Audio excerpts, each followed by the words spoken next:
ऐसा नहीं है। सभी प्राणियों के हित में रचनात्मक कार्य करने को सदुपयोगिता और विनाशात्मक कार्य करने को दुरुपयोगिता कहते हैं।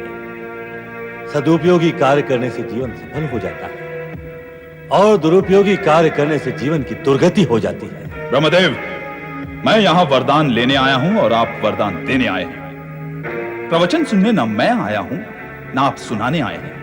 और ये जो आप रचनात्मक कार्य और सदुपयोगिता की चर्चा कर रहे हैं, इसके लिए आप देवगण हैं तो रचनात्मक कार्य के अतिरिक्त आपको करना ही क्या है? विनाश और दुर्गति की चिंता को त्याग कर आप मुझे वरदान दें। वरदान प्राप्ति के पूर्व ही तुम्हारी वृत्ति अहंकार से पूर्ण है, तो वरदान प्राप्त होने के पश्चात क्या गति होगी? तो क्या आप वरदान नहीं देंगे?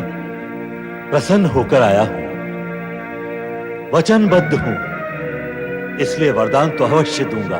तो फिर सर्वशक्तिमान होने का वरदान दे ब्रह्मदेव। तथास्तु।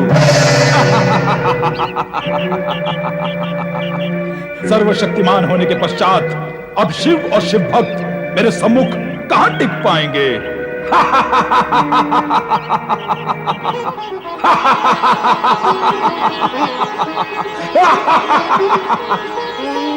नमः शिवाय, ओम नमः शिवाय, ओम नमः शिवाय। माँ हूँ ना, इसीलिए कहती हूँ कि यदि भगवान शिव तुझ पर प्रसन्न होते तो अवश्य प्रकट होते।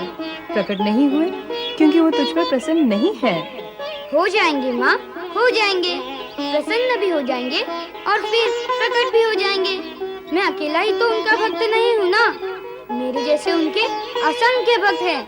वे उन पर भी प्रसन्न होकर प्रकट होते हैं। समय तो लगता है ना माँ। तू अपनी माँ को पाठ पढ़ा रहा है? नहीं माँ नहीं, मैं तो भगवान शिव जी की प्रसन्न और प्रकट होने की बात बता रहा हूँ। तू ऐसे नहीं मानेगा। न रहेगा बांस न बजेगी बांसुरी। अब तो भगवान शिव जी शीघ्र ही प्रसन्न हो जाएंगे, ये देखकर कि पुत्र के साथ साथ उसकी माता भी शिवलिंग पर माथा टेक रही है।